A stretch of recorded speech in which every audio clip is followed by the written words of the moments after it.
you ready to branch out, to take a leap of faith, to love yourself and others fully? Then let go of whatever no longer serves you to take action now on Get Rooted Radio with Erica Gifford Mills, living it up, loving it up, and letting it go. Erica will energize and excite you to power up your passionate dream that sets your soul on fire. With Erica's E3 approach, equipping, empowering, and enlightening yourself so you can be yourself for yourself. Get ready and get rooted to live a life without regrets, without what ifs, without should haves, and especially without empty feelings from a life unexplored. This hit show helps you build powerful and intentional roots to live it up, love it up, and let it go. Get fearlessly ready and powerfully rooted in your yes with your host, Erica Gifford Mills, and be fearless about your more and stand in your yes. Now on Get Rooted Radio.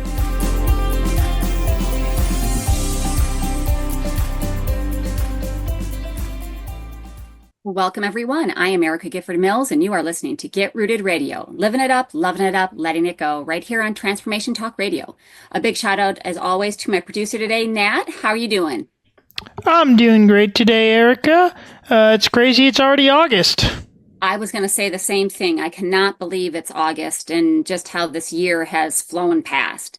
But I think everybody will enjoy today's episode that's titled How the Tin Man Found His Brain. My guest, Danute Debaney Shaw, and I will talk decision strategy innovation. If we use all of our subjective awareness in addition to our cognitive rational thinking and creativity, it can provide a portal for our decision making. And this portal is the opening to potentially greater consciousness, vision, and ultimately personal power.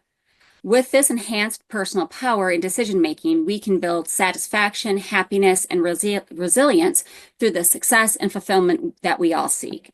But I want to tell you a bit about our guest. Danute is a graduate of Marquette University right here in my backyard and UWLA School of Law. Her professional work includes a combined 30 years of management, organization, and federal law practice in Washington, San Francisco, Los Angeles, and New York. Her work now is in the area of decision strategy innovation. She speaks, writes, conducts trainings, workshops, and consults privately for businesses, corporations, and personal development. Thank you so much for being on the show today. Well, thank you for having me. It's delightful to be here. So I want to talk about, in this first segment, why this episode is called How the Tin Man Found His Brain. And that goes to, we met back in, was that February? Yeah. And I just want to, tell folks a little bit more about your background and how that background brought you to write The Tin Man. Well, it's an interesting sort of background. All of us have our own stories in terms of our family, where we've come from, some of the struggles, the things that have been overcome. My family is a little bit interesting in that my mother was in a Siberian labor camp, and my dad was in a German labor camp. So on one hand, growing up, and you know how that is, when you're a child and you're hearing these stories, it's hard later on to figure out, was that a dream? Was that a memory? Was that a children just sort of absorb all of this? So I learned a great deal about their experiences, particularly my mother's. My dad didn't talk that much about his history, but she did, sort of processing it, I guess, still, and she felt it was important for the children to have an understanding of these kinds of things. So it gave me an insight into resilience. I can imagine. Yes, with all of the things that they've been through, that they had gone through, it was amazing to hear the stories. And she told many stories of many episodes. And in fact, I'll be talking later on when we get into another segment down the line about some of my upcoming writing with regard to this. But this was one track that showed me how you can get through everything, anything. Will you? Of course, it's not guaranteed. I know you yourself have been through numerous phases and episodes in your own life of challenge. And so have many other people. And my family taught me this very, very down on the ground, hands-on early on. That's one thing. On the other hand, I have these over 30 years really of experience in such varied contexts. I was a unit manager for network news in New York at a broadcast network broadcast station.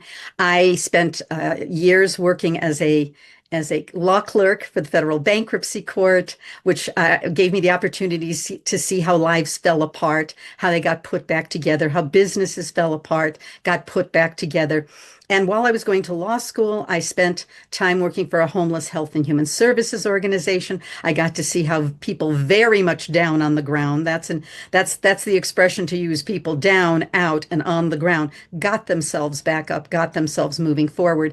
And then there were other contexts that I was placed in where I was able to see how really powerful subjective awareness, powerful subjective vigor, if you will, was able to get people through these circumstances. And in these last number of years, I've also been working as a federal practice counsel in Washington, D.C., working on a lot of different cases where you get to see all sorts of documentation, all sorts of contexts, all sorts of mistakes being made, all sorts of victories and triumphs being achieved. So all of this put me into a position to be able to have some insights on how truly subjectively powerful people in whatever their context were able to move themselves forward. And that gave me a great impetus in wanting to write this book and share some of my own growth, my own journey and development, as well as the kinds of insights that I obtained by having access to all of these people going through their own successes and struggles. And that's very powerful. Like your beginnings, right? It's very powerful on that, because when you have that background and understand, I think it's a great service your mother did for you, that she told you about her background, because I think when we understand where they're coming from, we get a better insight. Like, now I understand why this happens, or it helps you to become more resilient in some ways. So that brought us to the background of, why you wanted to write The Tin Man. But what was that also your goal, was to teach others, and why Tin Man, right? And why how the Tin Man found his brain? Inspiration, what can I tell you? The Wizard of Oz characters all already had what they were looking for, if you stop and think about it. Yes. All of the characters, whether it's the Tin Man, he was looking for his heart. Well, he was just the sweetest, most heartfelt character, but he thought he didn't have a heart. The Scarecrow didn't think he had a brain, right? And he was always strategizing where they were going to go and what they were going to do. And the Cowardly Lion showed tremendous courage in the face of all sorts of challenges, despite his fears. And Dorothy also realized that what she was really looking for out there was actually back home in her own backyard. And so the reason I wanted to draw upon Frank L. Braun's books is because there's such a wonderful illustration of that journey, which we all need to take. And see, the truth is, our deepest and greatest awareness and understanding does come from within us. Now, granted, we get a lot of knowledge, we get a lot of external information, and never more than nowadays is it necessary to be able to swim our way through all of that information. Somebody repeats something 3 times on social media and becomes a fact. It becomes very difficult for people to be able to navigate their way through and understand what are they dealing with, how should they be addressing it, and can they trust themselves to address it. In fact, in the beginning of the book, I spend some time talking about our early chapters in life. And this is by no means as a psychologist. In fact, one of the things that I always disclaim is I have no psychology background to speak of. I took a few courses in undergrad, but I'm not a psychologist. I do not engage in any kind of treatment of that sort of counseling. And when I do decision strategy work, I also do not provide legal advice. But here in all, we understand that when we're growing up early on, our parents, this doesn't take big analysis. Our parents try to put us on track into the world, right? Sit up straight, pay attention to your teacher, do well in school, don't fidget, don't, they kind of end up not necessarily squelching our imagination and our sort of subjective knowing, but in a way they kind of often help put that on the side, kind of get it shelved. And then later on in life, many of us try to recapture that. I was fortunate enough that I grew up in a family because of their resilience was also very heavily based on their subjective awareness, their intuitive insights, not just their rational thinking, but different flashes of inspiration and flashes of just awareness of potential and possibility around them, and clear thinking because of self-trust. And I knew that that was something that I wanted to bring forward in this book. And these characters all needed to come to trust themselves in the end. They had to come to identify. And the Tin Man, when I say he found his brain, it's that heart-brain connection. It's that wholeness that we all seek, and all of these characters really needed to find in their own ways. Of course, symbolically, they got a diploma and a ticking clock and all, but they all had all of this. And that's the journey. And that's really the journey for all of us. Yeah. Well, one last question before we go to break is how does your book, and again, that's how the Tin Man found his brain, relate specifically to your work in decision strategy innovation? Well, in a way, it's a calling card for that, because what I lay out in my book, and the book is just the short essays and commentaries. I deliberately did it that way so that you don't have to get involved in War and Peace. You know, when you sit down and you have to blast your way through tomes of this information. No, there are a lot of stories, there are a lot of illustrations, and I did it as a provocation, a call to thinking, a call to examining. In fact, somebody who reviewed the book, it was very funny. He said, "You know, I had no idea how I even make my decisions. I don't know anything about my decision making." And I said, "Bingo, there you go." I didn't even write it for people to agree with me, but I wrote it as an illustration of the journey that I often help people take in business. And there are many things to unpack there. We may get to touch on some of them. We may not during this, because there's a lot to talk about. But the kind of journeys the characters take are the internal subjective journeys we all need to succeed in business. And in fact, I have a section at the end of my book that speaks directly to business. But more importantly, we bring ourselves to all of our business, to everything that we do. And this is why I felt it was important to bring out a book that could be easily accessible, easily digestible, something that made you think, something that made you remember stories and illustrations that would help you on your own journey down the yellow brick road. I love that. So let's take a quick break. And when we come back, we're going to talk about the Tin Man's audience. But before we go, tell folks how they can connect with you. Well, I'm easy to reach. If you know my name, Danute Debaney Shaw. I'm on social media. I'm on Facebook, LinkedIn, Instagram. I have a website, www.celafontus. Now that's a mouthful. CELAPHONTUS, celafontus.com. But you can always find me through Danute Debaney Shaw on social media. And then if you want to go on to my website and see some of the exciting things that are going on, you're certainly welcome to do so. And reach out to me through the website. Thank you so much. You're listening to Get Rooted Radio with Erica Gifford Mills. Living it up, loving it up, letting it go. Stay tuned. We'll be right back.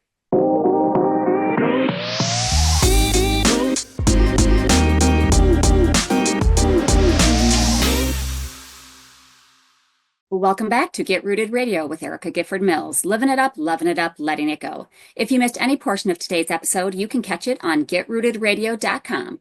Don't forget to subscribe online to receive the latest news, events, specials, and words of encouragement. Go to getrootedradio.com. Welcome back to my guest, Danute Debaney Shaw. Thank you so much for being on the show today. Well, thank you so much for having me. It's wonderful to be here. So during the first segment, listeners were able to hear the origin story of how the Tin Man found his brain. And during this segment, I'd like to get into the Tin Man's audience. So who is your audience? And what is your path or direction in continuing to reach this group or groups? Well, first of all, this ties in with the question you asked earlier about decision strategy and my work and how that connects to the book. So that really rolls right into this. My audience, my pursued audience, if you would, the people that I would love to reach out to is leadership and those who make decisions. And when I say leadership, it doesn't have to be the CEO of the company. It could be management. It could be anyone involved in the organization who is looking to broaden perspective, to take on perhaps some more mojo, if you will, about being able to think beyond the box, beyond some of the limitations and restrictions of their work. I have to tell you very quickly a story about a woman who came to me from she was the leader of a finance department. I don't know, when I say leader, I don't know if she's a manager, director, whatever. And her people were very in the box thinkers. They were good people. They were doing a good job, but they were very much in the box thinkers.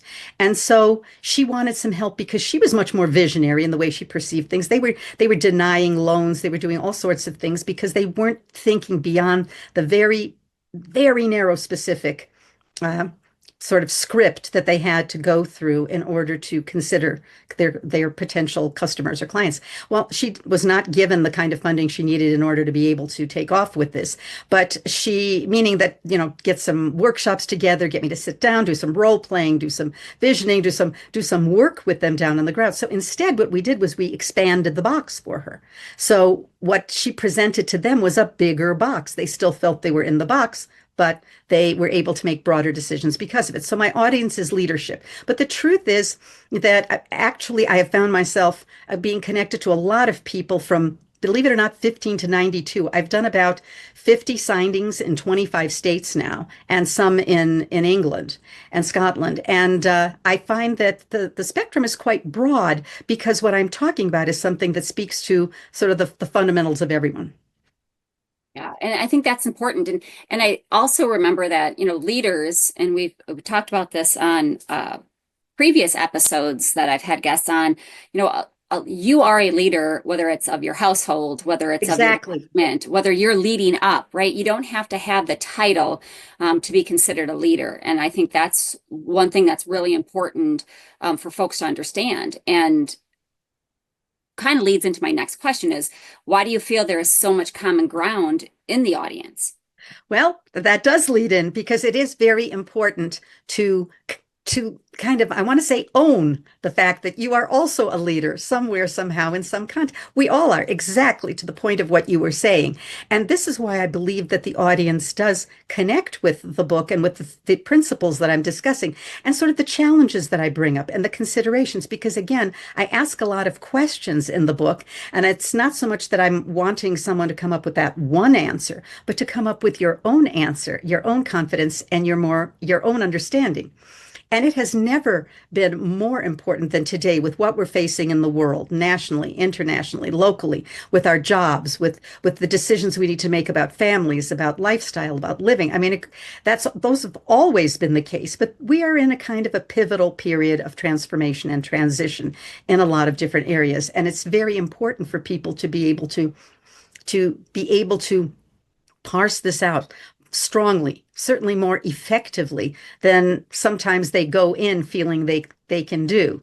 And I'd like to come up with a little bit of an audience takeaway at this point, if I may, sure. Because I think sometimes it's helpful for the audience to be able to have something very specific. People say to me, awareness. Awareness is a very core concept you talk about. Awareness and conscious presence, conscious understanding in decision making. And many people say to me, well, awareness. Okay, good. What's what, huh?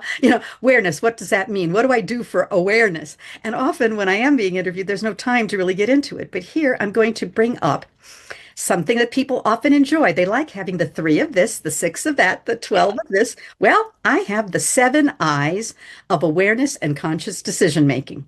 And I'm going to go get those pens out, pen and paper, folks. That's what I'm saying. Or if you're typing away, then this is your opportunity. I'll repeat them at the end, but I'm going to bring them out. So there's 7 of them. And the first one is kind of obvious if you think about it. Impression. What impression are you getting? People sometimes fly past that immediately. They're waiting for somebody to tell them what they should be seeing or perceiving or accepting or receiving. What's the impression of what you're getting? Okay. And that can be a little bit instinctive as well as using the senses. Keep in mind that it's important to be able to not just look, but see, not just listen, but hear. I mean, sometimes when I've been in negotiations or rooms, you walk in and it's like you can smell the fear, or you can smell the tension. believe it or not, our senses pick up a lot of stuff. Now, not that everybody's going to be dealing with negotiations, but I'm just saying, oh, your impression. And sometimes it's hard to put your finger on it, but as you go through some of these other steps, maybe it will solidify. So from there is what ideas come into mind. What are the ideas that are having? Don't be afraid to look at things in new ways, whether that is an exchange or an interaction, whether it is a tactical decision, like let's go on a vacation. Should we take this route or that route? I mean, there are lots of decisions that are down on the ground, simple decisions, and other decisions that are much more significant, like moving homes or changing jobs or changing relationships, or some of the bigger pieces. So once you get the impressions, then you go to the ideas. Okay, don't be afraid to take a look at them, is what I'm saying. It doesn't mean you have to act on them. People think if they're looking at something, then they must be acting upon it. And that's not really the case. You can give yourself some space because it's all happening right in here. The next thing is identification. I'm sorry, I'm losing my little headpiece here. Identification, which is sort of a result. So what do the ideas represent? Is there a new course of action? Are there new questions that need to be asked? Are there new things to consider? Do you need to explore more? Do you need to pull back more? So what happens? You get an impression, you get some ideas from that impression, you have an identification now, which is a sort of a halfway result, if you will. And then what does all of that tie together by way of information? I know I'm getting very granular here, but I'm trying to deliberately break down at least this one little feature of progression. There are loads of ways to look at this. This is one way to do it. The identification goes to the information. A piece. Where's the piece in your understanding and analysis? Where is this fitting in? So you've gotten this impression, it's given you an idea, you've identified what you want to do with it. How does that fit into your informational piece? Is this a puzzle? And some things are very simple, they're not that complicated. I'm speaking in terms of something that might be much more complex. There might be some moving parts to it. Then I would suggest, what is your intuitive feeling? I love Colin Powell was great at this. He would do things like lay out a strategy, and then what he would do is take a look at it. What's wrong with this picture? What's wrong with this picture? And the very last thing would be inferences drawn. What is your conclusion on this piece? And those would be the 7 I's of awareness and conscious decision making. And run through them one more time, just the I's. Okay. So first of all, what impressions are you getting? They can be intellectual impressions. They could be just kind of what you're seeing, what you're perceiving, kind of hunches, feelings in there that you're getting. What are your impressions? What ideas are these impressions giving you? What is the identification? What is the information? What is the intuitive feeling about that? And then if there's an imagination component that comes into play, imagination enters there, and then the inferences that are drawn. Perfect. So we're going to take a quick break, and when we come back, we're going to talk about what stories the Tin Man could tell. But before we leave here, tell folks how they can get a copy of this book and connect with you, and what communities you hope to reach out to with this book. Well, I am actually endeavoring to reach out internationally. My book is now going to be in the Toronto. There's a Toronto Book Festival that's coming up in September. It's going to be part of that. I am up as a finalist for the International Impact Awards in self-help, and I'll know about that the beginning of October. My book is available through Barnes & Noble. It's available through Amazon. Any independent bookstore can order it because it is available through Ingram, which is a national distributor. It's also available in Europe, not through Ingram. There's another organization that can make it available there. I intend to continue to reach out to people. I'm in the process of finishing a audiobook as well. Thank you so much. I'm Erica Gifford Mills, and you are listening to Get Rooted Radio, living it up, loving it up, letting it go. Stay tuned. We'll be right back.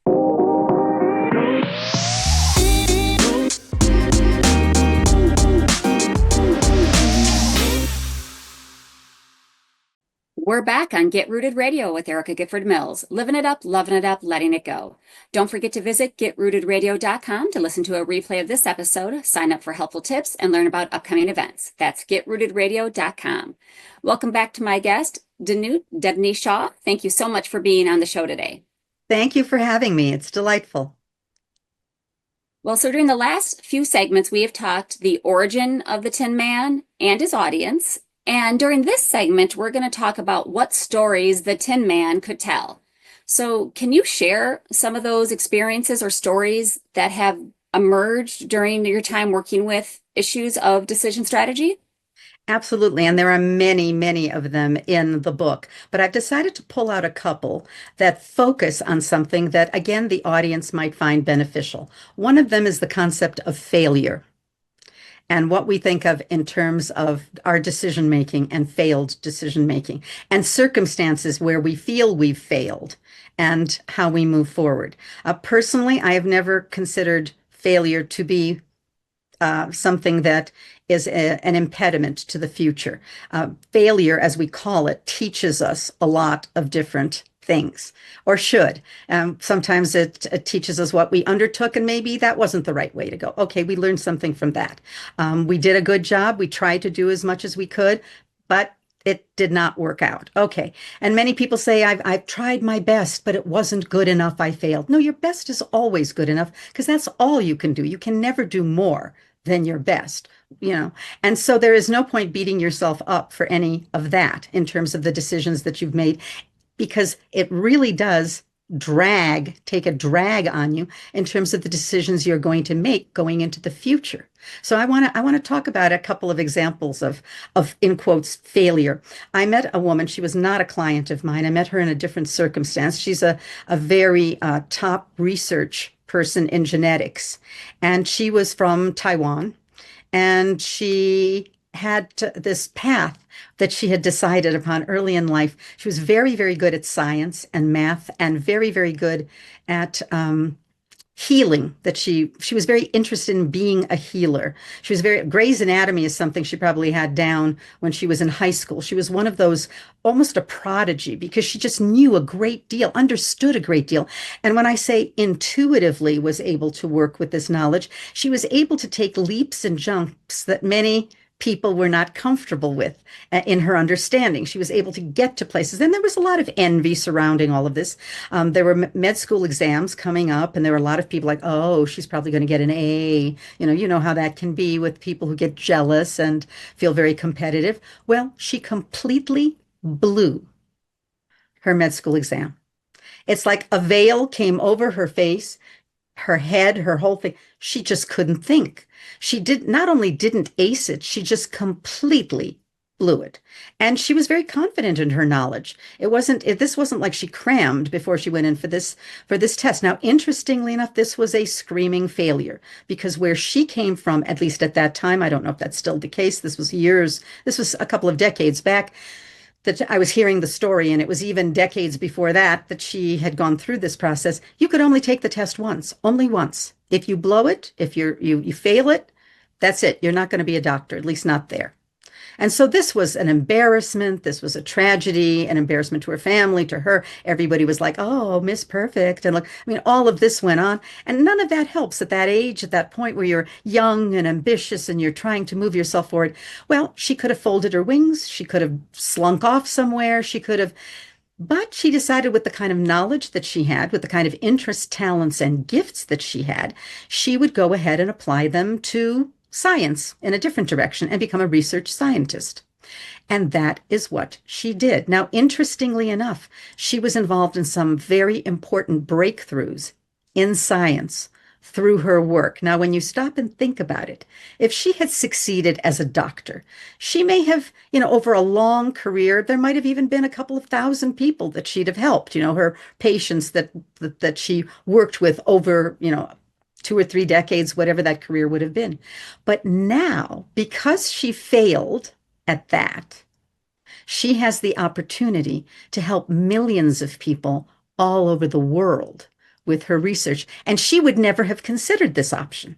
Now that's a very high-end kind of failure to success story. But there are many, many ways in which we can adapt our skills and our tools and learn from what didn't work, even if we're not given a chance to do it again.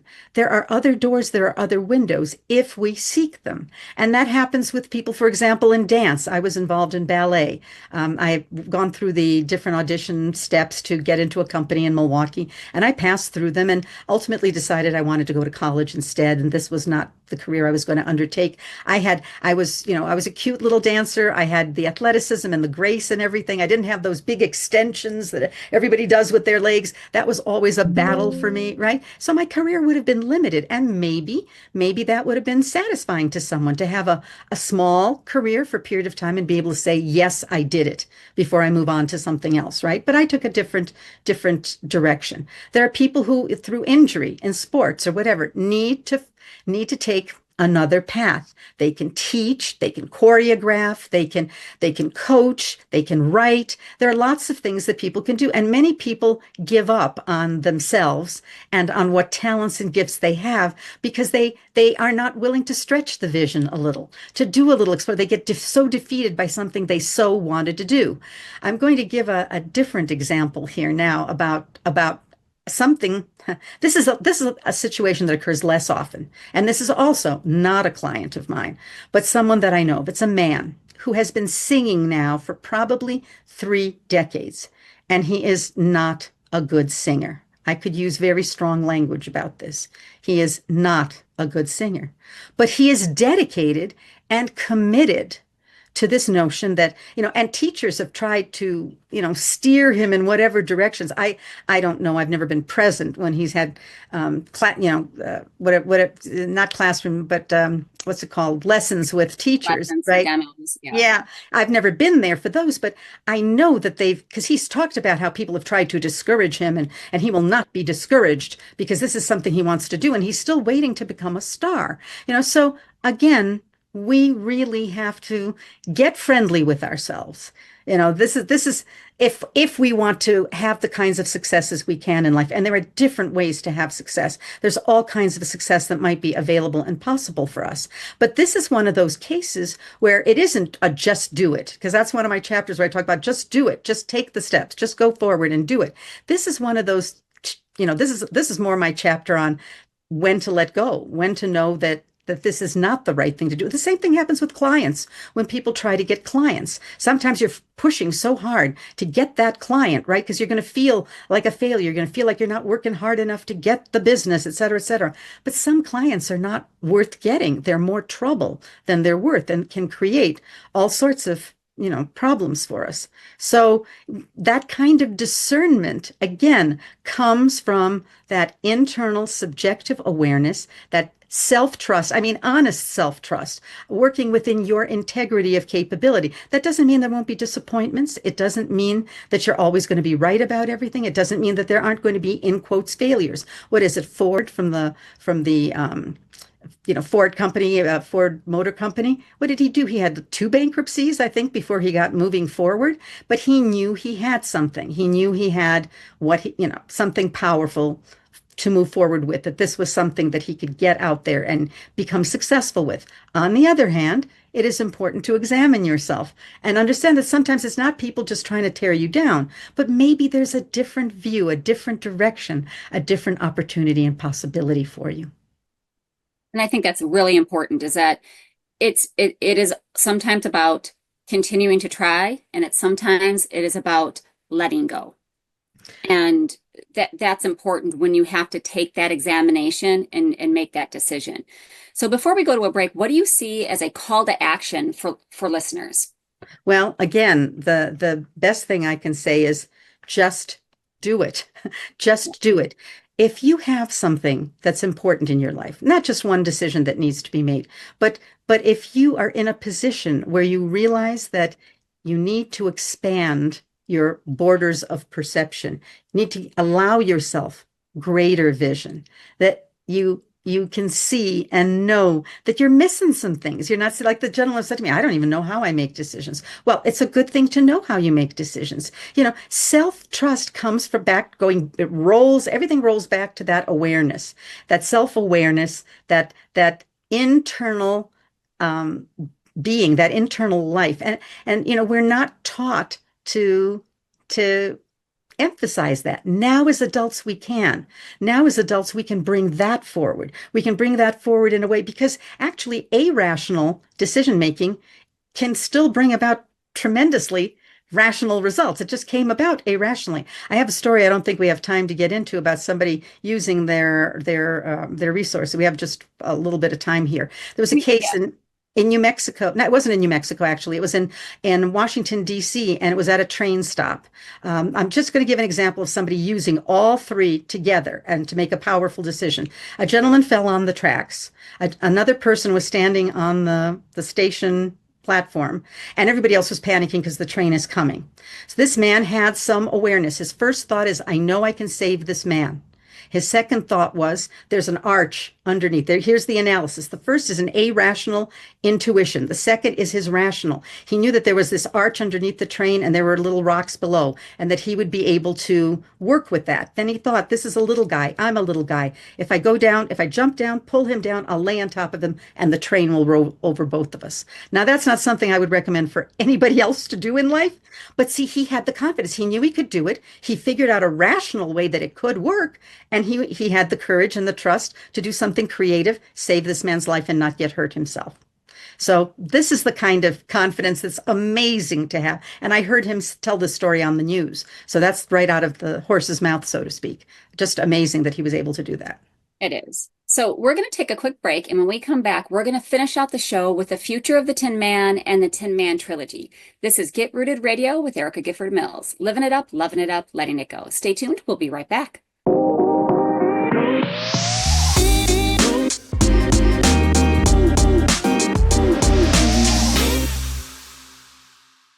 Welcome back to Get Rooted Radio with Erica Gifford Mills. Living it up, loving it up, letting it go. If you missed any of the information during the last segments, go to getrootedradio.com to listen to the replay. Don't forget to subscribe, sign up for tips and special events and pricing for upcoming coaching sessions at getrootedradio.com. Welcome back to my guest, Danute Debaney Shaw. Thank you so much for being on the show today. Thank you so much for having me. We're having a great time here, aren't we? Yes, absolutely. So tell folks how they can connect with you and get a copy of your book or just learn more about what you have to offer. Well, it's easy to find me at www.cielafontes.com. What I would recommend is you can do a contact me, which will take me to info@cielafontes.com. And if you're interested in booking a private session. Oh, and I should mention that in light of the fact that people are making a lot of new decisions about their lives moving forward through this year and next year, I am offering a 30% off on those private consultations. Now, these are not consultations for any kind of corporate work or for speaking events or workshops. This is for private consultations because my prices will be going up. The fees will be going up in January. So between now and November, I have a 30% off. And I am traveling quite a bit, but there are still some spots available for these private consultations. So people can get a hold of me there. Wonderful. So during the last few segments, we discussed the origin story of how the Tin Man found his brain, the Tin Man's audience, and what stories the Tin Man could tell. And during this last segment, we want to kind of get into the future for the Tin Man and the Tin Man trilogy. So I hear that you have 2 more books coming up in this trilogy. What are they? Well, I do. Before I get to those books, though, right now I am finishing up. It's taken me a long time, but I've been doing a lot of, signings and travel and other kind of writing. I have not finished the audiobook, but the audiobook is on the cusp of being completed for the Tin Man. Awesome. And yes, indeed, there will be 2 more books because we also have The Cowardly Lion coming up. That's going to be my next one. And as we know, the Cowardly Lion he was scared, but he did what he needed to do. And what is courage about? This book is going to be about courage and risk-taking and the kind of courage and risk-taking we all engage in our lives through various types of navigation. I'll talk a little bit about my journey with breast cancer in it, but that's not what the book will focus on. That will just be one example in there. So I'm very, very interested in getting that as my next book in the trilogy. And then after that, there is a third book Predictably, it's a trilogy. It's a third book. It's going to be about the scarecrow, and that's going to be about validation and our issues in life about validation, because that's something we all live with all the time also. And so the poor scarecrow didn't think he had a brain until somebody gave him a diploma, right? Then suddenly he thought he had a brain. And that is literally sometimes the way people feel like they're not real, they're not present, they're not there, they can't move forward, they can't get a job unless they have that validation. And so we'll be talking a lot about all of that in that third book. However, the next book that's coming up that I'm going to do before I get into book 2 and 3 of the trilogy is going to be a book about my grandmother's life. And it's literally going to be a saga. It's going to be a birth to death story.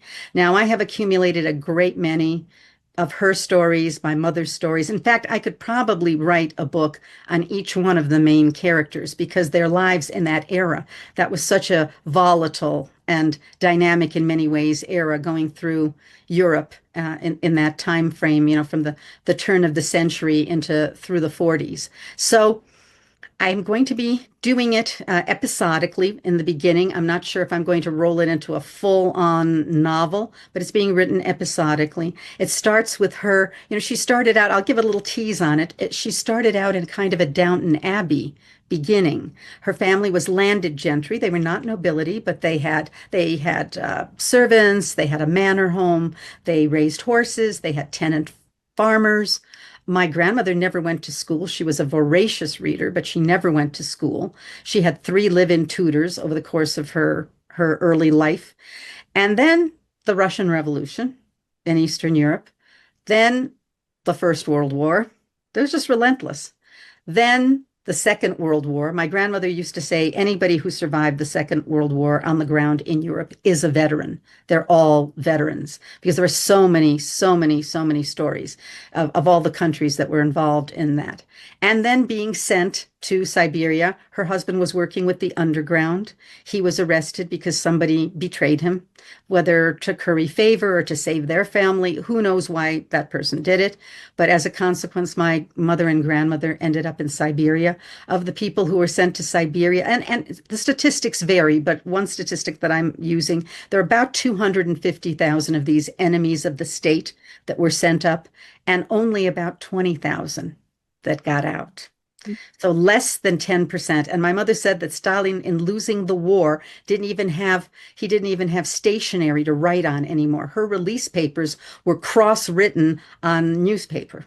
And of course, they had to be handed off because once they were released, all of these people actually pouring in from a variety of places in Europe were ending up in the Middle East, orphans, others from different sources who were displaced in a variety of ways. So my grandmother and my mother ended up in a holding camp in the Middle East for a period of time, and then ultimately came to the United States. So the question is, through all of these stories, and there are many stories within these different 5 lives that she's lived, does she find her happy ending?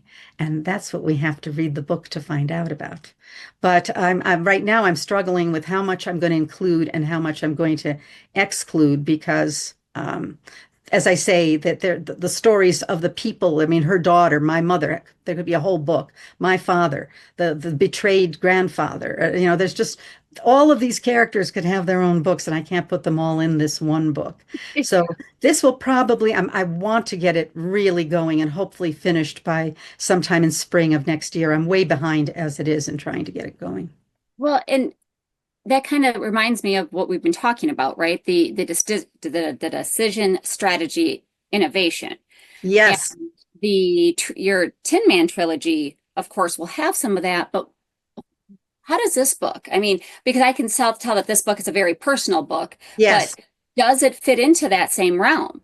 Well, in a way it does. And what it will be is digested a little bit differently by the public. In fact, everybody's telling me, oh, we can't wait for the novel because this is, kind of instructional, even though I've written it in a very conversational way, my first book, because Tin Man really kind of is the introduction to all of it. And then the other 2 will kind of unfold with a little more specificity and focus, but it'll still be the same kind of an easy read of illustrations.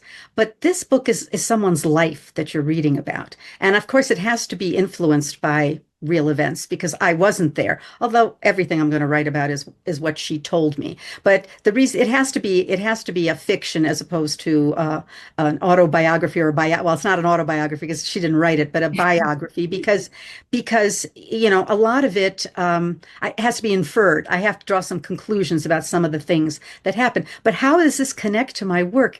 It's the resilience. It's the decision making. It's the intuitive understanding. She was arrested in the dead of night, and she took all of her jewelry and everything that she could, because they said, we don't care what you take. You're going to die up there anyway. You're in huts at hard labor in Siberia. We don't care what you take with you. She took all of that, not out of sentiment, but in order to be able to barter. And my grandmother was a woman who loved quality, simplicity, right? Simplicity, quality, not excess, but having good things. And she said, look, you always want to buy good jewelry because you never know when you're going to trade your beautiful ruby engagement ring to someone for a loaf of bread to save your daughter. And this was the kind of thinking that she came up with. This is how she got her daughter through Siberia. And in the Middle East, she managed to get her through tuberculosis. There's a lot of stories and all that. I'll have to wait for the book. But they're not all miserable stories, but there are, or just sad and oppressive kind of situations that they've been through. But it's just being able to navigate your way through that and then move through the next. I mean, thank you so much for this, because I know people are going to want to definitely reach out and learn more about all the books that you have coming out. And I want to thank you all for tuning in to Get Rooted Radio. If you missed any part of today's episode or want to listen again, go to getrootedradio.com for the podcast. And don't forget to tune in the first and third Monday of each month at 5 p.m. Eastern, 4 p.m. Central, and 2 p.m. Pacific right here on Transformation Talk Radio. And I'm calling out to all you powerful women with an invite to be a co-author in a Like a Woman trilogy, a bold collaboration celebrating real stories of resilience, leadership, and unapologetic power. Your story deserves to be in these books, and I'm looking for fierce women who are ready to rise, speak up, and lead, live, and love out loud. These aren't just books. They're a movement. It's a sisterhood, and it's a legacy. So if you're ready to break molds, inspire others, then this is your invitation. Reach out to apply as time and space are running out. And one last personal message. If you are hurting or need help, reach out for assistance. Know the world needs you, and it is a better place with you in it. Don't let the hard days win. You can call or text the 988 Suicide and Crisis Lifeline 24 hours a day, 7 days a week. Or text HOME, HOME, to 741-741 to reach a trained crisis counselor through Crisis Text Line. Thank you for tuning in. Have an amazing day. Know that you are loved, and I'm looking forward to the next time on Get Rooted Radio with Erica Gifford Mills. Living it up, loving it up, letting it go. Goodbye, everybody. Thank you for listening to Get Rooted Radio with Erica Gifford Mills, living it up, loving it up, and letting it go. Visit getrootedradio.com if you've missed any part of this hit show, and tune in on transformationtalkradio.com to live fearlessly in your more and powerfully rooted in your unlimited yes. For more information and to work with Erica directly, visit getrootedradio.com. That's getrootedradio.com, and get ready to live it up, love it up, and let it go.